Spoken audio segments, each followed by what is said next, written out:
നമ്മുടെ ഉപബോധ മനോമണ്ഡലത്തിൻ്റെ ശക്തി പൂർണ്ണമായി സ്വാംശീകരിക്കാൻ കഴിഞ്ഞാൽ, കളക്റ്റീവായിട്ട് നമുക്ക് ഗെയിൻ ചെയ്യാൻ കഴിഞ്ഞാൽ, അതുകൊണ്ട് നേടാൻ പറ്റാത്തതായിട്ട് ഒന്നുമില്ല എന്ന് വ്യക്തമായിട്ട് ശാസ്ത്രങ്ങളിൽ പറയുന്നുണ്ട്.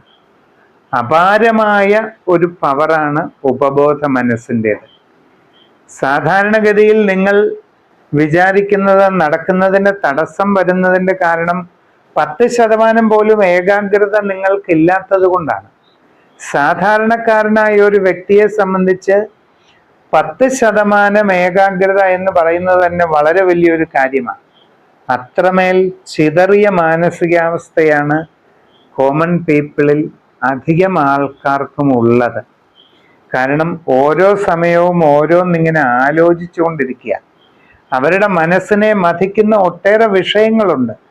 അവരുടെ മനസ്സിൽ ഒട്ടേറെ വ്യാകുലതകളുണ്ട്, ഒട്ടേറെ ആശങ്കകളുണ്ട്, ഒട്ടേറെ ഉത്കണ്ഠകളുണ്ട്, മോഹങ്ങൾ, പ്രതീക്ഷകൾ, ഇങ്ങനെ പലതരത്തിലുള്ള മനോവികാരങ്ങൾ നിറഞ്ഞു കവിഞ്ഞിരിക്കുന്ന ഒരു മാനസികാവസ്ഥയിൽ ഉപബോധ മനസ്സിലേക്ക് ശ്രദ്ധ കേന്ദ്രീകരിക്കാൻ പര്യാപ്തമായ ഏകാഗ്രത അത്ര എളുപ്പമൊന്നുമല്ല.